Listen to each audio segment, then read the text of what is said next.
Alors bonjour Patrick, pourquoi, quand et comment la poésie est venue? Pas apparue. Apparu, venu. Euh, ouais, tu sais, on ne peut jamais répondre à cette question de manière précise et catégorique, puisqu'il y a toujours un avant, l'avant. Il y a plusieurs origines. Comme Artaud disait, il y a au moins deux origines, et il y en a sûrement plus. Quand, comment j'ai même envie de dire, probablement déjà avant que j'existe, euh, il y avait des choses qui avaient été impulsées non pas par ma famille qui n'avait aucun contact avec la poésie, avec les arts en général, à part la musique, mais des choses qui s'infusent comme ça de génération en génération. Enfin, je vais commencer pour être quand même un peu efficace à Berlin, quand j'y habite en 1982, parce que c'est là, non pas que la poésie apparaît, mais qu'une véritable bifurcation du fait d'être à Berlin, de rencontrer des personnes extraordinaires qui m'ont énormément apporté, aussi bien dans le domaine des arts plastiques que dans le domaine de l'écriture et même de la musique, que là, vraiment quelque chose s'est réveillé autrement. C'est-à-dire que je suis sorti d'une aventure de poète en herbe folle, si tu veux, à un véritable projet d'écriture. À l'époque, j'ignorais que ça allait me hanter pendant 40 ans, puisque le cycle des exils, je l'ai terminé l'année dernière, enfin il y a 2 ans, avec l'exposition au CIPM l'année dernière. Bon, et donc là, quelque chose vraiment de... C'est inscrit dans un sillon, ou plusieurs sillons plus solides, et l'aventure a commencé ainsi. Et je crois que ce qui s'est passé à Berlin, c'est que je suis arrivé avec mon français, qui n'était pas forcément ma langue maternelle, je conteste un peu l'idée d'une langue maternelle dans ce cas-là, mais qui était en tout cas ma langue principale et ma langue de communication, celle que j'utilise en ce moment même, en essayant d'être un peu clair si c'est possible. Mais alors je me suis retrouvé dans la langue allemande, dans la langue de Berlin, ou l'anglais, parce qu'il y a beaucoup, à l'époque c'est West-Berlin, hein, c'est à l'époque du mur, donc c'est une ville cosmopolite où tous les artistes américains de toute l'Europe viennent. C'est la ville de la contre-culture la plus puissante sur le plan de l'innovation artistique dans tous les domaines en Europe. Elle concurrence très certainement New York à ce moment-là, dans les années 80. Et donc je me retrouve dans cette langue, je parle allemand, je l'ai appris à l'école, on ne parlait pas dans ma famille. Je viens d'une région, je suis né à Belfort, c'est une localité qui a la particularité d'avoir été alsacienne pendant des siècles, mais qui est de langue romane. Donc on ne parle pas l'allemand dans la famille, à part quelques lointains cousins, et puis donc quand même des gens, mais c'est plutôt l'alsacien qui le parle, donc en tout cas c'est pour moi une langue étrangère, dans un premier temps. Alors à Berlin, je suis donc confronté à une réalité linguistique un peu éprouvante, puisque j'y vis, donc je parle allemand avec les gens, et ce qui se passe, c'est que mon allemand n'est pas suffisamment performant, pas suffisamment précis. J'arrive à peu près à dialoguer, mais dès qu'on entre sur des questions de pratique d'écriture ou de pratique d'histoire de l'art, mon vocabulaire, par exemple, est défaillant. Donc, je suis un peu en situation de manque, de frustration, et c'est, je crois, je ne m'en rends pas compte sur le moment, mais avec le recul, je vois bien que c'est à ce moment-là que mon écriture, d'abord, est imbibée d'allemand et de mots qui viennent du vieux français et qui ont été absorbés par la langue allemande, ou les langues allemandes si on préfère, les dialectes. Et disons que je vais être amené à préciser de manière presque maniaque. Chaque mot va être pesé dans mon écriture, comme si c'était une manière de réaliser, de fondre la frustration de l'oral par l'écriture. Donc elle va devenir visuelle, encore plus qu'avant, elle va devenir également orale, et je crois que ça va être une expérience irréversible, que j'ai déjà vécue, mais on ne va pas revenir trop en arrière, donc je le dis en passant. que j'ai déjà vécu au tout début, peut-être, quand j'étais encore jeune homme, en Irlande, où je séjourne un certain temps, et où je suis donc plongé dans la langue anglaise d'une part et l'irlandais, parce que les braves gens parlent l'irlandais. Et donc cette situation va générer mon désir d'activer la piste d'une pratique engagée le plus possible dans l'écriture et puis l'oralité évidemment. Voilà. Donc les choses commencent vraiment à Berlin et c'est là que je vais rencontrer des personnes qui vont énormément compter dans mon parcours, qui vont appuyer mes incertitudes, mes bafouillements. Par exemple, ma fréquentation de Emmett Williams. Je me souviens de soirées très longues où nous parlions tous les deux, il était passionné également par ça, de ce qu'on appelle en allemand les Fremdwörter, les mots étrangers. On a des dictionnaires là-bas, déjà à l'époque, dans les années donc, début 80, de dictionnaires de mots qui viennent du français, mais du vieux français, ou qui ont été amenés en tout cas par les Français qui ont fui les régimes de tyrannie française et qui s'installent en Prusse, hein, à l'époque de Voltaire en particulier. Et donc on parle de ça. Donc son art va évidemment être pour moi une révélation. C'est un nom que je connais en partant, mais le fait de le côtoyer, je pense aussi que la rencontre avec Joseph Beuys va être déterminante dans mon parcours, puisqu'en fait on le retrouve dans la plupart de mes livres d'une manière ou d'une autre, y compris dans le dernier volume La Montagne des Murs, où c'est un Beuys qui séjourne en Irlande, partie très peu connue mais passionnante par ailleurs. Voilà. Alors, il y a aussi un personnage qui va compter énormément dans la construction de mon parcours, c'est Raphaël Reinsberg. On ne le connaît pas en France en dehors du fait que au milieu des années 80, j'ai pu organiser une exposition de son travail à Reims, ce qui était à l'époque la Maison de la Culture de Reims. Mais alors voilà une œuvre qui va être pour moi extrêmement nourrissante, qui a été présentée en 1982 à la National Gallery de Berlin. Et on voit donc une colonne réalisée à partir de caisses en bois qu'utilisent les charbonniers pour livrer les briquettes. Donc on voit à la fin de l'été à Berlin des gens qui portent sur les épaules des caisses pleines de briquettes et qui montent dans les étages pour que les gens se chauffent. C'est comme ça qu'on se chauffait à Berlin. Et Reinsberg, qui est un des premiers artistes de l'installation et de l'in situ, va donc prélever, collectionner et même acheter parfois ces caisses et va en faire une colonne qui va du sol au plafond de la National Gallery, la célèbre National Gallery, le haut lieu d'art contemporain à l'époque. Et pour moi, c'est extrêmement touchant et puissant parce que c'est tout d'un coup le labeur des ouvriers du charbon et leur outil de travail, en quelque sorte, qui soutient l'espace d'art contemporain. Alors ça, pour moi, c'est extrêmement parlant. Et quand j'ai vu cette œuvre, plus tard, j'y suis revenu parce qu'on m'a demandé à Reims d'organiser quelque chose sur Berlin. Et bien sûr, à l'époque à Reims, on imaginait que j'allais montrer des photos, des belles photos du mur de Berlin, ce dont je me fichais complètement, même si je les ai notés, j'avais noté tous les, comment on appelle ça, les motos, les slogans qui étaient sur le mur, j'en ai fait le tour, je les ai notés, ils sont dans allemande, mais je ne voulais pas montrer des photos touristiques à Reims. Et donc je leur ai proposé qu'on invite cet artiste de l'installation, alors évidemment ils étaient un peu affolés, qui a fait par exemple dans les années 70 des choses comme ça avec des vieilles chaussures récupérées dans le fond d'une usine et qui les a exposées dans une ancienne fabrique désaffectée. C'était le principe, à l'époque il y avait quelques artistes à Berlin comme ça et à New York aussi bien sûr, pas seulement, enfin, en Californie, le principe de montrer des travaux à partir de choses récupérées, des objets trouvés, comme on disait un peu avant, et qu'on place alors non pas dans un musée, mais dans des lieux désaffectés. Donc c'était vraiment quelqu'un de passionnant pour ça. C'est déjà ton travail sur les archives finalement, et sur exactement. L'objet trouvé, et ce qu'on verra peut-être de la found poetry.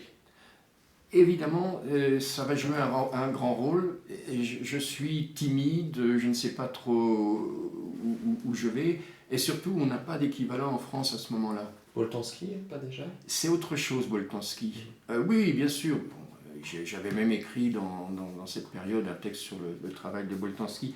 Bien sûr, il y a des liens. Il y a des liens. Mais je dirais que la radicalité non esthétique de Berlin va plus m'attirer que des formes fortes. Je ne vais pas là dire des choses négatives sur Boltanski, c'est un immense artiste, mais je dirais il y a un cheminement qui est différent.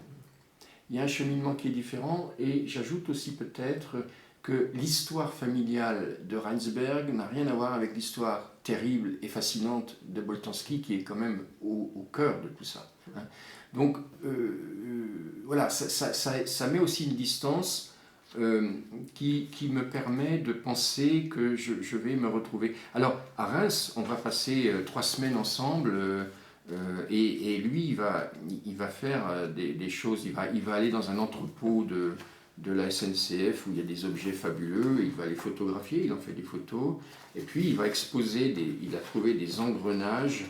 Alors voilà le look de l'artiste, hein, c'est vraiment le look Docker, j'adorais. Et alors il buvait une trentaine de bières à Berlin, et quand on est arrivé à Reims, il a juste transformé les 30 bières en 30 coupes de champagne. Donc en fait le soir, la nuit, il était un peu affaibli, mais c'était très joyeux. Et donc il a glissé tout un tas d'engrenages dans tout le bâtiment de cette architecture extraordinaire de Reims, de la Maison de la Culture de l'époque, qui est aujourd'hui la Comédie.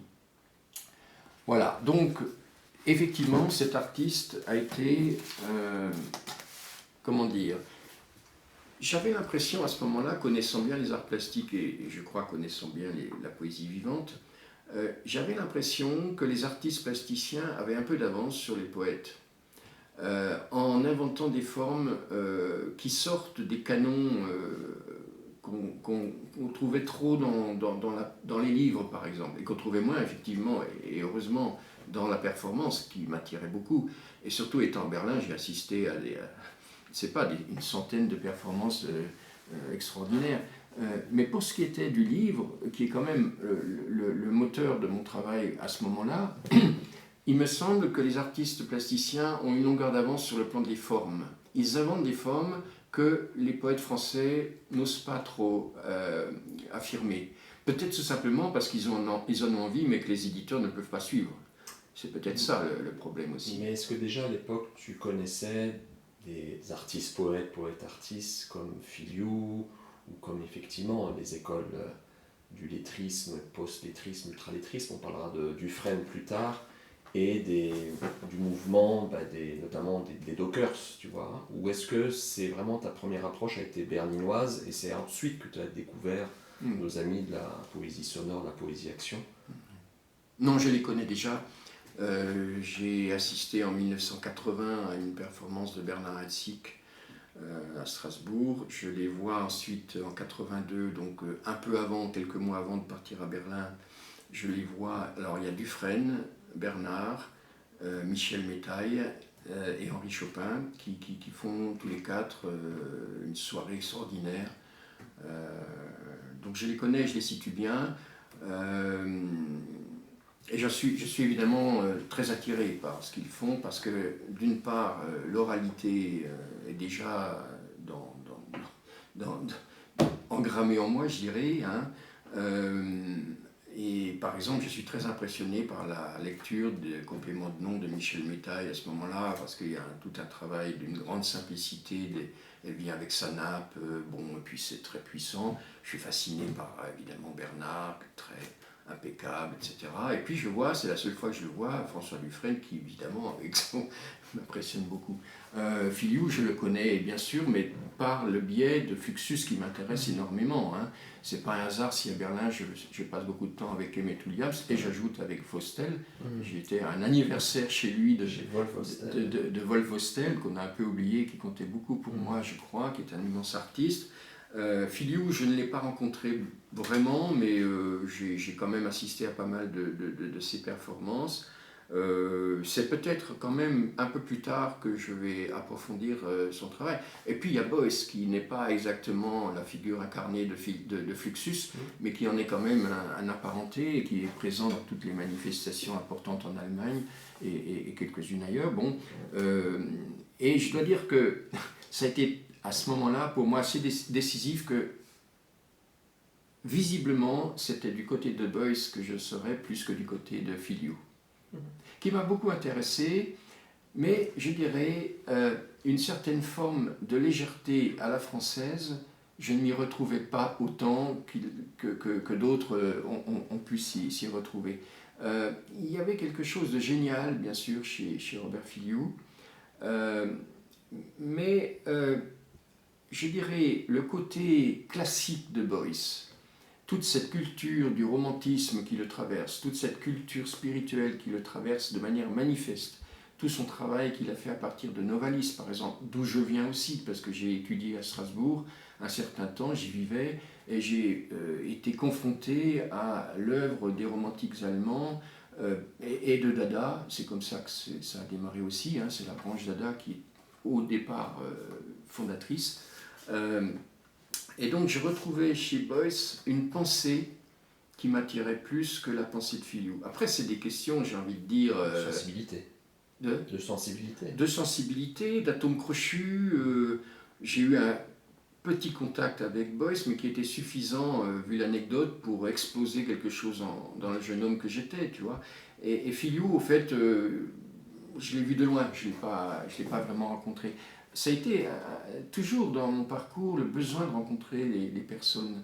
C'est-à-dire, par exemple, j'ai passé en 79, je crois, ou 80, je ne sais plus, un long moment avec John Cage qui m'a énormément, j'en ai pris conscience bien plus tard, dans cette petite demi-heure-là, dans ce moment vécu, partagé, et dans l'énergie de la langue, et aussi l'allégresse du personnage Cage, qui n'avait rien à voir avec la hauteur des grands poètes français de l'époque, hein, parce que fallait voir. Hein.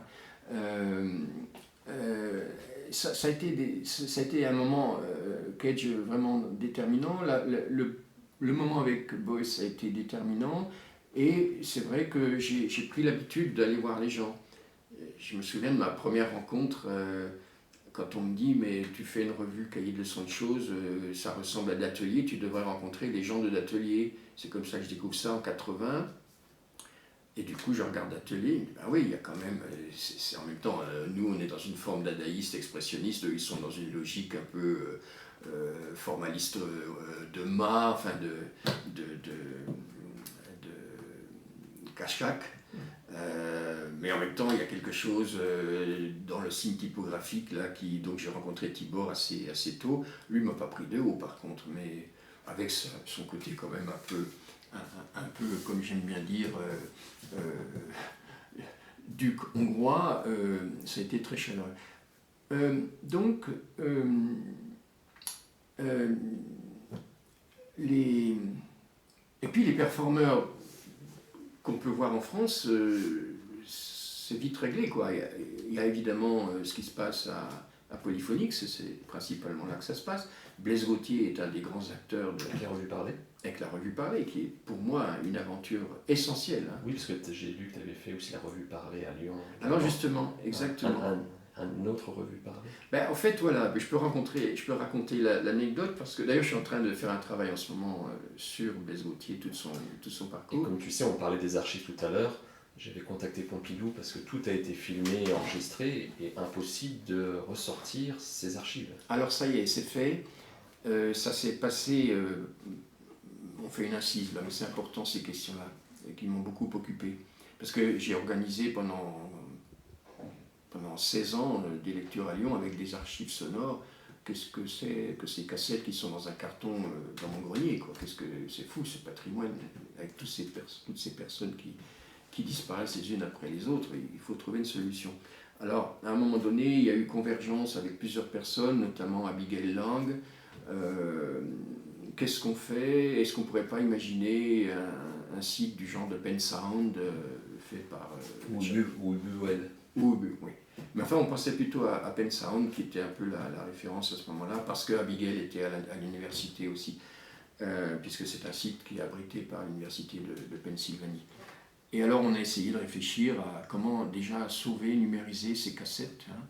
Et puis, elle a trouvé cette possibilité de s'associer aux anglicistes Vincent Broca et Olivier Brossard, et puis aussi Michel Murat, pour fonder un laboratoire à la Sorbonne qui a lancé l'idée d'archives sonores de la poésie. Voilà. J'y étais pas mal impliqué dès le départ. Et du coup, on s'est tout de suite posé la question, quid des enregistrements de la revue Parler? Parce que je savais, Blaise Gauthier me l'avait dit lui-même, qu'il y avait des archives et qu'il était en train, dans la dernière année ou presque de son activité, il était en train de numériser, enfin, on ne disait pas numériser à ce moment-là, mais au moins de sortir de la bande magnéto, Revox, pour passer à quelque chose de plus contemporain, avec l'idée que des poètes invités pourraient utiliser ces archives pour accompagner leur lecture, faire une sorte de rencontre avec des anciens. Donc c'était une idée que je trouvais absolument géniale, et donc on savait qu'il y avait ça. Alors ce que les organisateurs du premier colloque ont fait, c'est qu'ils ont invité un des assistants de Blaise Gauthier, type tout à fait passionnant, qui, avant de venir parler de la revue Parler dans ce colloque, est allé voir dans les coulisses, dans les caves, dans les limbes, dans les fonds ZZZ, hein, comme on dit dans certaines bibliothèques, l'enfer, hein, s'il n'y avait pas quelques trucs qui restent comme ça. Et il avait trouvé à ce moment-là 2 cassettes qui avaient été miraculeusement sauvées, qui lui, hop, arrivaient au visage. C'était l'enregistrement de la lecture de Francis Ponge. C'est pas mal, c'est juste le seul enregistrement public qu'on ait de Francis Ponge, donc c'était plutôt intéressant de le sauver. Et puis l'autre qu'on a sauvé, enfin que Williams a sauvé, c'était François Dufresne, figure-toi. Il avait trouvé ces 2 cassettes. Il est venu au colloque en disant j'ai trouvé deux cassettes. On a un début là. Et alors, du coup, par la Sorbonne, les gens, Michel Murat, ses amis, ont contacté le Centre Georges Pompidou en disant bon, alors, qu'est-ce qu'on fait? Est-ce que vous pouvez nous les passer? Nous, on veut bien les numériser et les mettre sur le site existe. Alors, bien sûr, ils n'ont pas répondu, forcément. Et puis, un jour, là, ça fait quoi, 6 mois, on trouve maintenant une trentaine d'enregistrements de la revue Parler sur le site du Centre Georges Pompidou. Donc, c'est très bien. C'est normal que ce soit chez eux. Pas de raison qu'ils le délèguent, qu'ils l'exportent. Ils sont évidemment très attachés à leurs prérogatives. Ce sont bien sûr, c'est le plus grand musée du monde, n'est-ce pas, comme tout le monde le sait. Donc voilà, ça c'est sauvé. Et là, je parlais de Blaise Gauthier, oui, tout son travail formidable qu'il a mis en place par on ne le sait pas, je suis en train de travailler sur ces questions, c'est absolument passionnant. Comment un type qui en fait a un poste d'inspecteur de création artistique et qui est directeur du Centre national d'art contemporain, donc il s'occupe d'art plastique à la fondation, à l'hôtel de Rothschild, comment ce type-là réussit non pas à devenir directeur du Centre Georges Pompidou, ce qui était tout à fait plausible, il avait toutes les capacités et il était dans les fourches pour le devenir, mais va plutôt à un moment donné dire non, je vais m'occuper non pas de la présidence et de la direction, etc., je vais m'occuper du sous-sol, voilà, et je vais faire la revue Parler. Et il invite évidemment tous les grands poètes sonores, alors les lettristes, oui, il invite évidemment les Américains, enfin, c'est exceptionnel. Et comme tu le sais, le documentaire là, de Claudio sur Bernard Heidsieck a mentionné que cette revue a eu un élément déterminant pour la lecture, pour l'oralité, même de poètes lyriques. Oui. Parce que Bernard dit bien que beaucoup de poètes lyriques ne lisaient pas, ne voulaient pas lire leurs textes, même à la radio. Oui. Mais dès lors que le Centre Georges Pompidou a commencé la revue Parler, oui, ils se sont mis à lire. Alors, pas forcément des très bons lecteurs, mais en tout cas, ça a enclenché quelque chose. Alors justement, c'est une question passionnante et je dirais qu'il y a deux catégories d'auteurs. Il y a la catégorie qui nous intéresse, des auteurs qui vont en effet prendre conscience que lire est quelque chose qui demande par exemple de travailler la question. On ne lit pas en public comme on lit dans sa cuisine, enfin en général c'est plutôt à son bureau. On ne lit pas un texte comme un prof de français lit Racine devant ses élèves. Il y a tout un travail à faire et un certain nombre vont commencer à le faire. C'est laborieux, c'est lent à se mettre en place. Des gens sont peut-être plus doués que d'autres. Il y en a qui vont rester assez, récalcitrants à cette idée-là. sous prétexte que maître, comme ils disent, maître du ton, hein, c'est ça l'expression qu'ils utilisent, qui évidemment c'est ridicule, maître du ton c'est déjà faire du théâtre, ou bien c'est mettre en scène le texte, donc ça ne convient plus à la poésie. Alors, il y en a une grande partie qui vont peu à peu arriver, en étant des poètes lyriques, à quelque chose de très intéressant. Par exemple, Dominique Fourcade ou Jean Del. Jean Del n'est pas un poète lyrique, mais évidemment, quand il lit, on l'écoute. C'est pas de la poésie sonore, mais il y a quelque chose ou Joseph Guglielmi, enfin, bon. D'une autre façon, Franck Venaille, par exemple, bon, qu'on peut aimer ou pas. Moi, j'aime beau, mais il y a des gens qui n'aiment pas trop. Mais et puis, il y a l'autre catégorie des récalcitrants et qui vont, eux, considérer la revue parlée et puis les autres lieux qui vont peu à peu s'ouvrir, notamment le travail d'Emmanuel Ocar à l'Arc, hein, et puis dans le sud, près de Marseille, par Julien, qui vont considérer que c'est une possibilité de promotion du livre. Donc là, on est dans l'animation, on n'est pas dans la création. Hein. Et nous, ce que nous essayons de défendre dans le cadre de Poésie is not dead et d'autres possibilités d'instance, c'est évidemment l'acte de création qu'est la performance ou la lecture. Bon, et donc ce n'est pas une animation. On ne fait pas une lecture du texte parce que le livre vient d'être publié et qu'il faut faire de la promotion du livre puisqu'il n'y a plus d'articles dans le monde, dans l'eBay, sauf exception, sauf si le poète vient de mourir. Bon, voilà, je veux dire, non, là il y a une mal-donne, quoi. Alors effectivement, dans les premiers temps, c'est Claude Royer-Journoux qui raconte ça. J'adore, quand il faisait son émission sur France Culture, où il faisait lire les poètes 3 minutes, hein.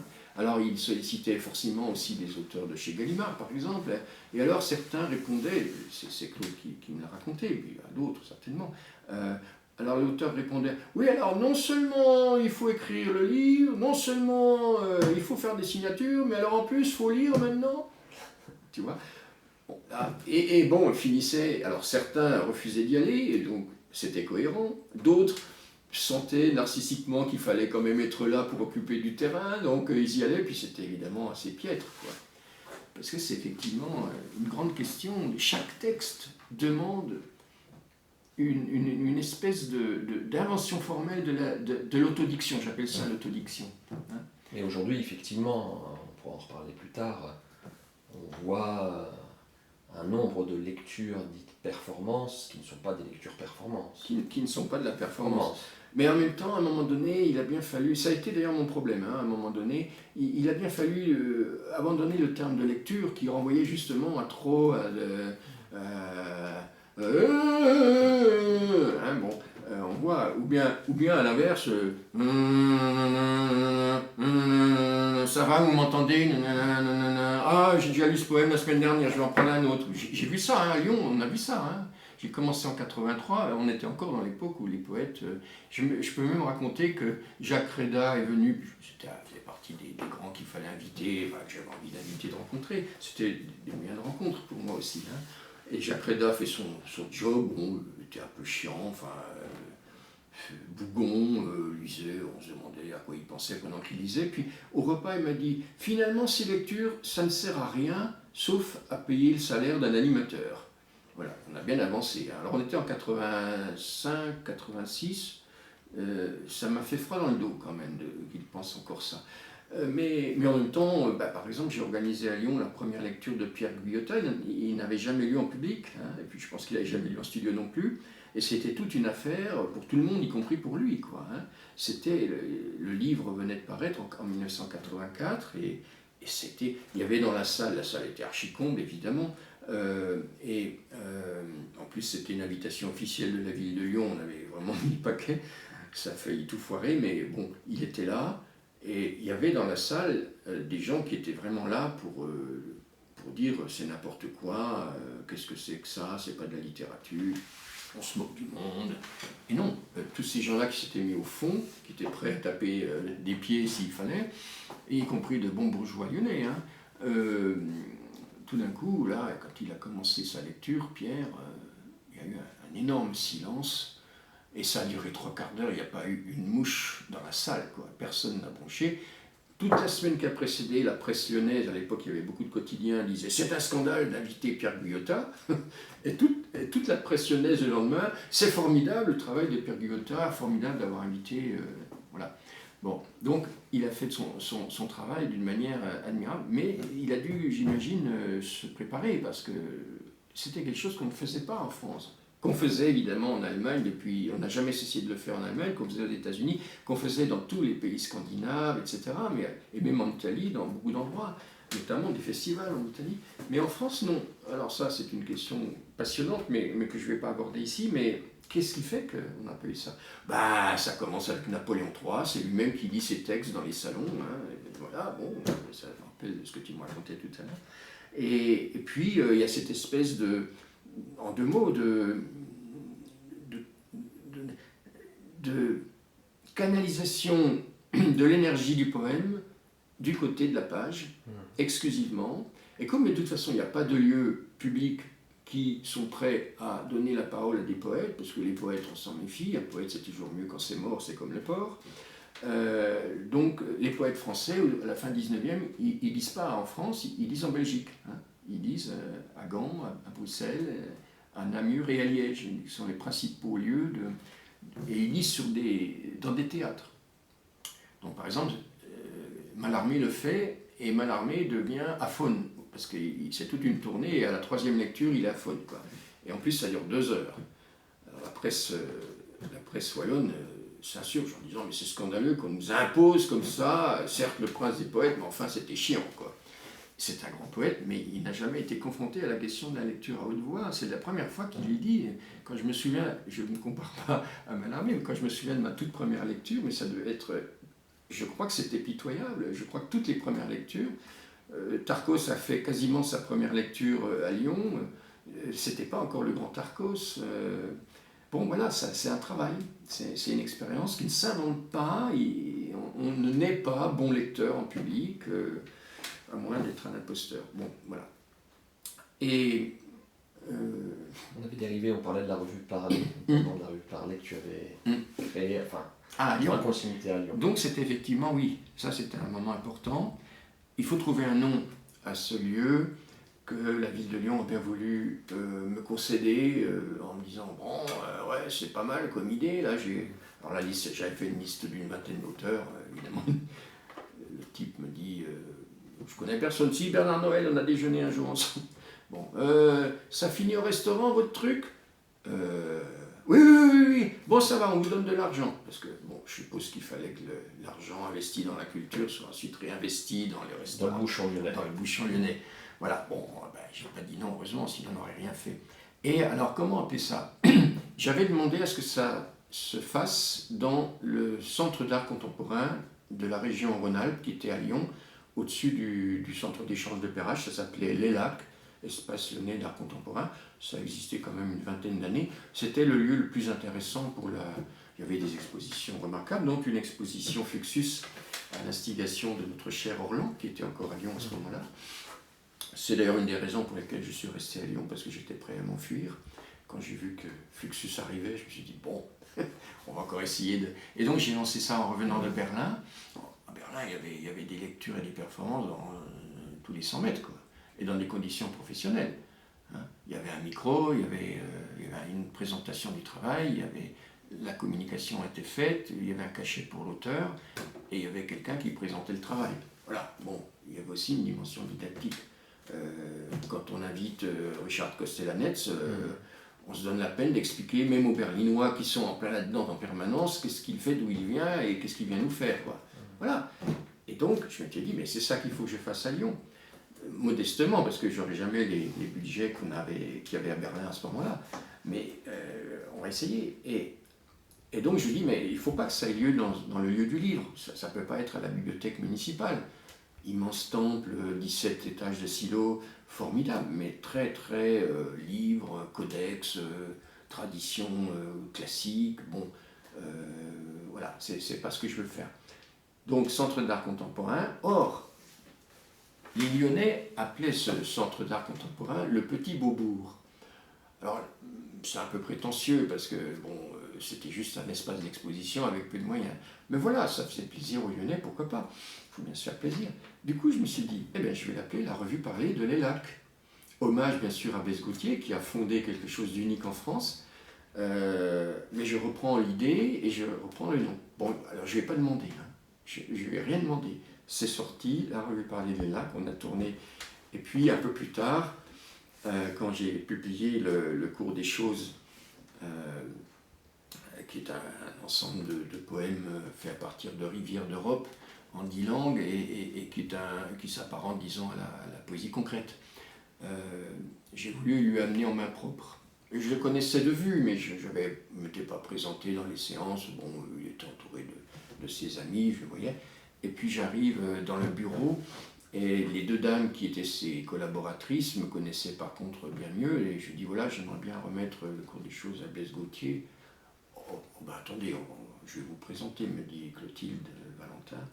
Alors elle arrive dans le bureau, et tout de suite, avant qu'elle parle, Blaise Gauthier dit « J'ai pas le temps, je suis trop pris, une autre fois !» Il ne sait pas qui je suis, il ne sait pas ce que je... Bon. Et là, Clotilde lui dit « Mais Patrick, mais Blaise, c'est la personne qui fait une revue Parler à Lyon. »« Ah, c'est toi, assieds-toi !» Et il était ravi. J'aurais pu penser qu'il était fâché, que j'ai piqué son titre, mais non, parce que c'était un hommage, et il l'a bien compris. Puis c'était un homme extrêmement bienveillant et très content qu'un jeune démarre un truc à Lyon. Et on a vraiment longuement parlé, et c'est devenu vraiment quelqu'un de très important. Du coup, il m'a invité à faire une lecture, parce que j'étais pas, parce que moi je voulais lui passer le livre, et il m'invite, bon, voilà.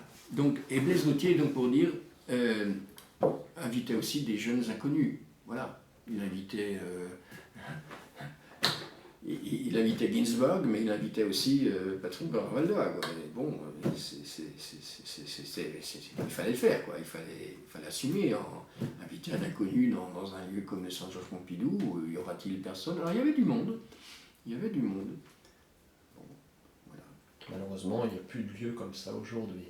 Alors je n'ai jamais été réinvité au Centre Georges Pompidou depuis la mort de Blaise Gauthier. Je ne sais pas si c'est une punition éternelle. Il y a quand même de temps en temps des choses qui s'y passent, heureusement, mais il n'y a plus effectivement de lieux qui ont des moyens professionnels, un vrai enthousiasme à l'égard de ce travail expérimental, des conditions professionnelles, avec une régie, avec une technique qui marche. Si on veut projeter des images, c'est possible. Il y a la Maison de la Poésie à Paris, c'est à ma connaissance, et le CIPM bien sûr à Marseille, mais ça depuis très longtemps. Parce que la Maison de la Poésie, c'est depuis que Louis Chenonceau dirige. Avant, c'était un théâtre, c'était pas du tout pour la poésie vivante, pas pour l'autodiction. Mais il y a quelques lieux, hein, je ne veux pas non plus faire...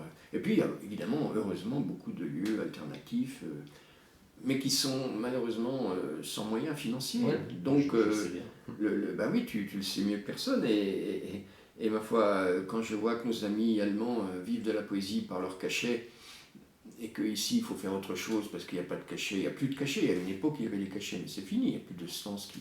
Et même Pompidou, j'ai su pour un dernier polyphonique, le montant du cachet, c'était ridicule. C'était variable en fonction de l'auteur. La personne m'a dit le montant, c'était ridicule. Mais je crois même que quand j'ai été invité à Polyphonique, je n'ai pas eu de cachet.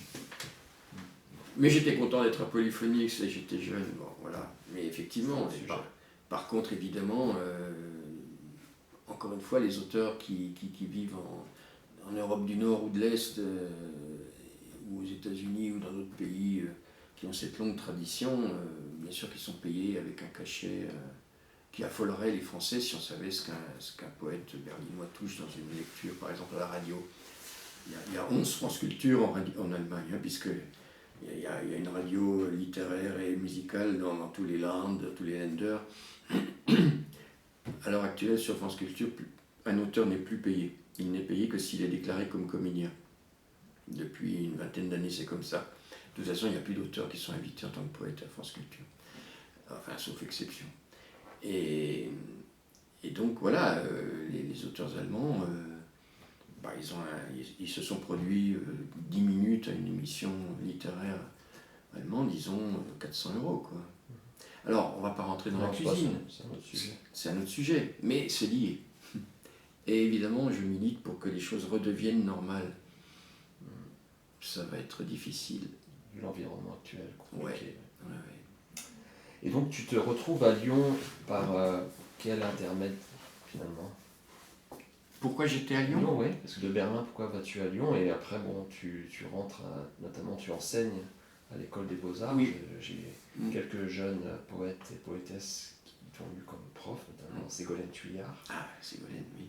Donc, voilà, comment es-tu venu de Berlin à Lyon et ton travail dans l'enseignement? Quand je suis parti à Berlin, j'étais avant à Lyon.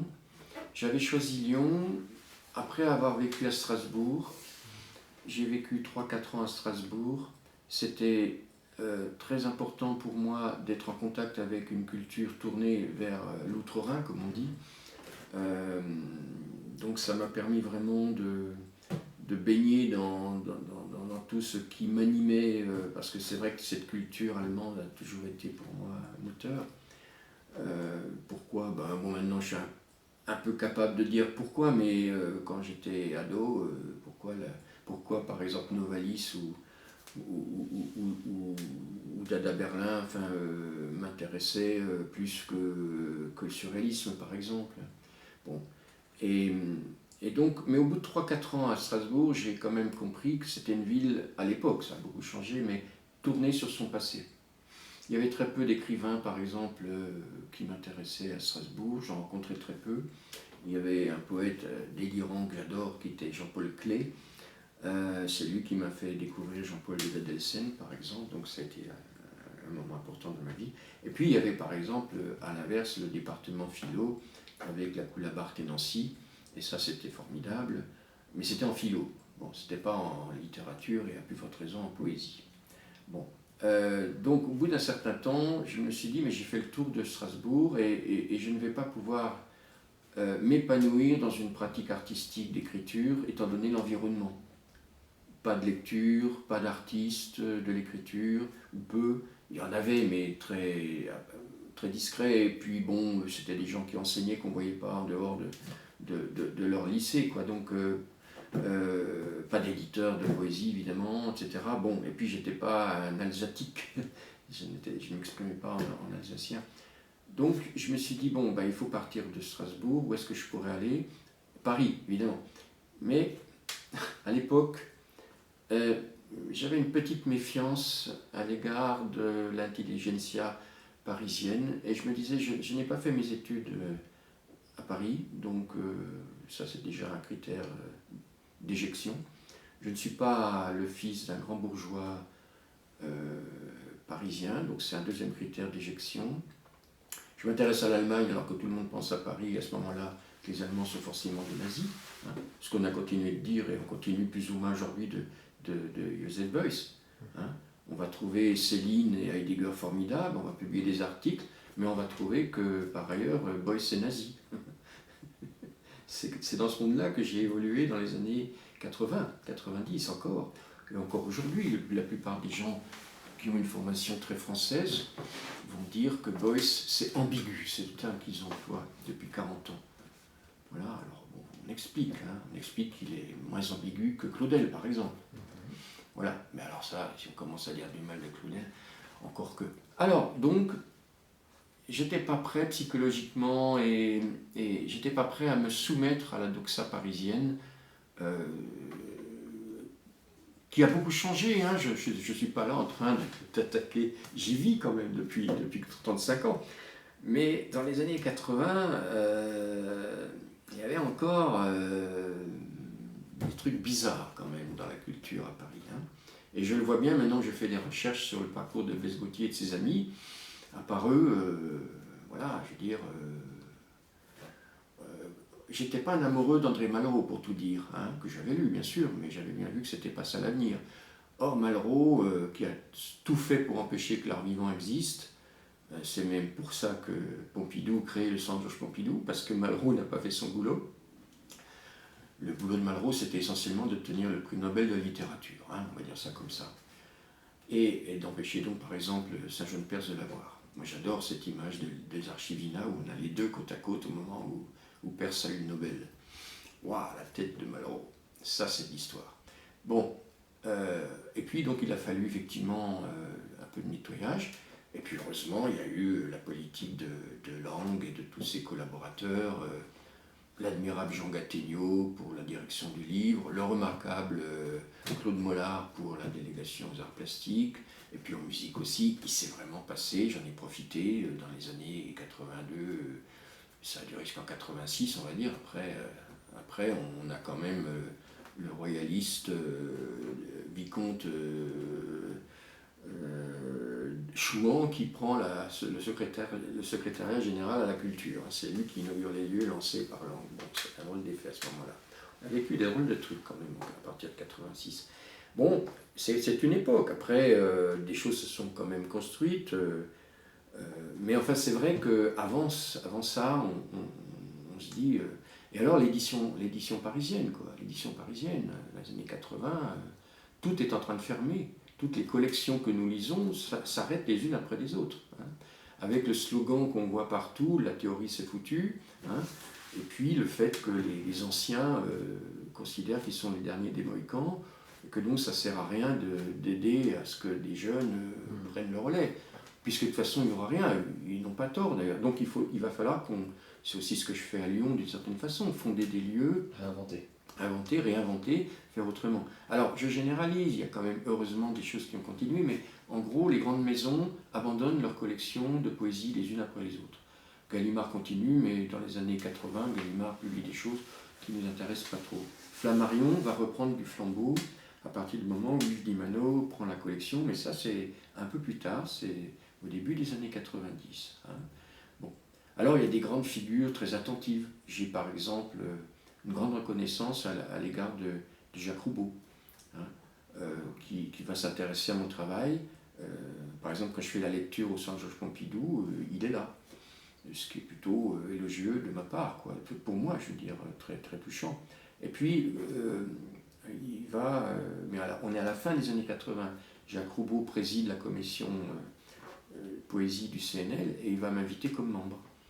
Et ça a été pour moi, alors d'abord un honneur, mais parce qu'à l'époque, maintenant, il y a des jeunes aussi, mais à l'époque, il n'y avait pas de jeunes. Il fallait au moins avoir 60 ans, sauf exception, pour être dans une commission comme ça. Et puis avec des hommes, évidemment. La première femme à rentrer au CNL, c'était pendant la commission Jacques Roubaud, c'est Anne Portugal. L'ambiance a tout de suite changé. Hein. On n'était plus dans une chambrée.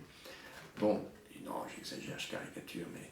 Donc voilà, il y a quand même des auteurs qui étaient attentifs à, je ne veux pas dire à la relève, mais enfin qu'au moins il y a un peu un passage de témoin qui opère. Et puis après, les choses ont vraiment changé dans les années 90. Donc je m'installe à Lyon pour répondre à ta question de manière un peu longue là. Et en fait, je m'ennuie à mourir. Hein. Donc c'est pour ça que très vite... parce qu'à Lyon, à ce moment-là, c'est Charles Julier. Hein. Alors j'ai du respect pour Charles Julier, il n'y a aucun problème. Mais ce n'est pas ma tasse de thé. C'est pas l'espace dans lequel j'ai envie d'épanouir mon travail. Et puis il n'y a pas d'éditeur. Alors il y a un peu plus loin des éditeurs dans l'Ain ou en Savoie, hein, comme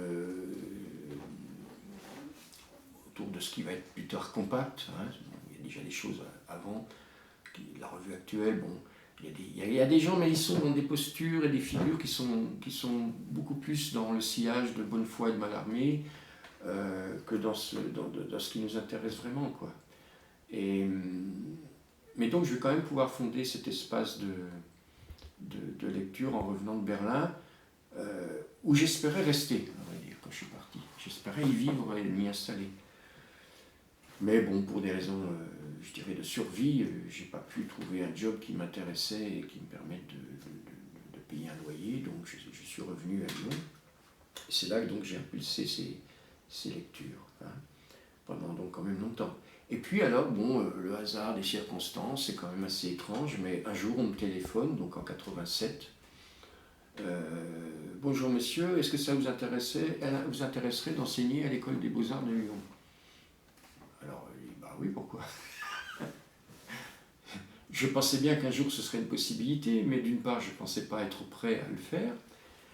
Il faut dire que j'avais aussi une pratique de critique d'art et d'organisateur d'exposition. J'ai parlé tout à l'heure de l'exposition Reinsberg, j'ai organisé d'autres expositions, commissaire d'expo, et j'écrivais dans les catalogues et dans la presse. Donc c'était intéressant pour le directeur de l'école des Beaux-Arts d'avoir quelqu'un qui soit à la fois du côté de la littérature, pour ne pas dire la poésie, mais je pense que lui il pensait plutôt littérature, et les arts plastiques, quoi. Donc j'allais assez vite enseigner l'histoire des arts contemporains et l'écriture, quoi, on va dire ça comme ça.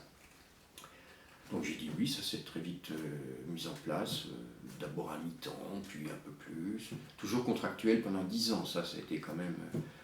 mais bon, j'avais un boulot qui me passionnait et progressivement, avec d'autres directeurs successifs, on a pu mettre en place un véritable programme on va dire, de formation à l'écriture et à la pratique de l'oralité, à l'oralisation des textes. Donc effectivement, Ségolène en a fait partie, et bien d'autres évidemment.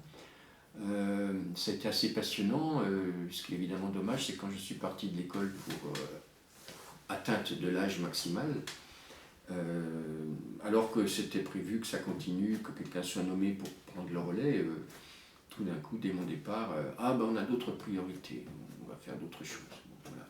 Donc on voit bien dans quel contexte général des écoles d'art et de l'art en général, des arts en général, on est en ce moment, c'est-à-dire faire des choses qui ne sont pas dans l'expérimentation. Il faut faire des choses qui marquent tout de suite les esprits par un geste fort et communicatif. Ouais, ça, qui soit utile. Qui soit utile, voilà.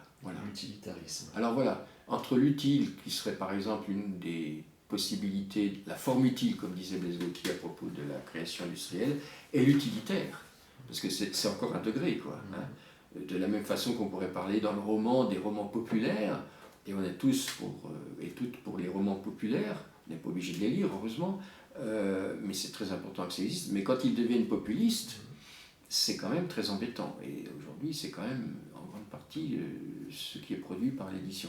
On voit bien cet abandon de toute capacité à produire de l'imaginaire et du mental qui soit un peu en dehors des codes de la doxa et du néolibéralisme, pour ne pas dire l'ultralibéralisme évidemment, de la rentabilité et aussi sur le plan de l'éducation, si possible, l'abrutissement des masses par les médias, par les espaces, par Internet et par l'enseignement, quoi. C'est-à-dire que ce qui était perçu il y a encore 20 ans comme une capacité d'épanouissement personnel des jeunes gens dans les lycées, par exemple, progressivement, on resserre tout ça. Les poètes ne vont plus dans les classes, ou quasiment plus, il n'y a de toute façon plus d'argent, puis c'est tellement décourageant pour les profs d'inviter quelqu'un, tellement c'est la procédure, et puis il n'y a plus de budget, quoi. Il faut passer par le logiciel Chorus, donc il faut que l'auteur ait un numéro de SIRET, et on vend des produits comme un artisan. Très bien, hein, de vendre des produits comme... Moi j'adore, j'ai des rapports avec les artisans exceptionnellement bons, je les respecte beaucoup, mais sauf qu'on est dans l'œuvre d'esprit. On n'est pas dans le produit, on ne fabrique pas des tuiles ou on ne vient pas aménager une chambre avec des capacités formidables de menuisier. Ce n'est pas notre filière. Et encore une fois, on les respecte beaucoup, on a un grand besoin d'eux quand ils sont compétents, mais nous, on ne fait pas des œuvres, des produits. Voilà. Donc on n'a aucune raison d'avoir un numéro de siret. Après, chaque auteur peut avoir son numéro de siret, c'est facile à obtenir, mais moi je refuse. J'ai refusé. Quand on m'invite, je dis non, je n'ai pas de numéro de siret, je suis là pour faire une performance, vous pouvez me payer en droit d'auteur. Ah non, on ne va pas pouvoir. Ah bon, pourquoi? C'est prévu?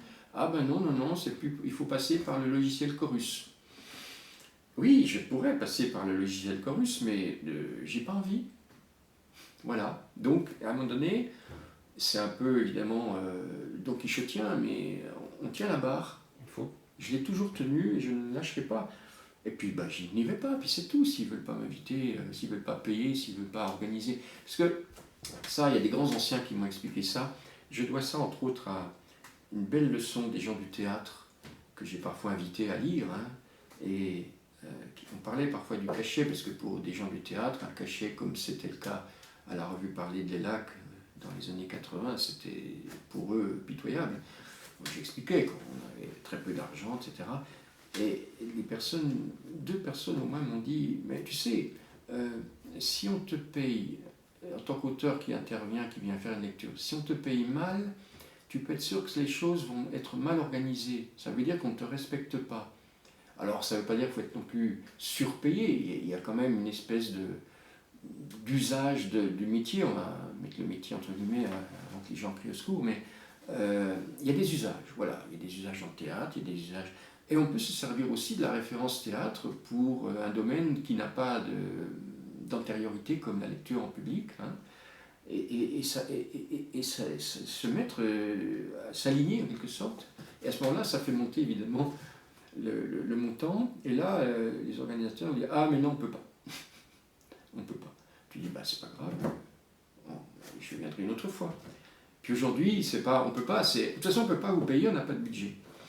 Bon, l'imprimeur, vous ne le payez pas. Oh bah l'imprimeur, c'est différent. Tu vois, où on met la priorité. Et, tout le monde est payé sauf l'artiste. C'est quand même étonnant quand même d'une société qui semble vouloir progressivement, alors je ne sais pas si elle veut, je ne sais pas si une société veut, enfin il y a des gens qui ont intérêt comme ça à faire en sorte que l'art ne soit plus que de l'entertainment, ne soit plus que du showbiz, ne soit plus que du délassement, des loisirs. Il faut distraire les gens. Alors, il faut distraire les gens, je suis pour. Mais ce n'est pas la mission exclusive des artistes. Ils ont aussi d'autres responsabilités qu'ils ont un mal fou à exprimer à l'heure actuelle dans le livre ou dans la performance.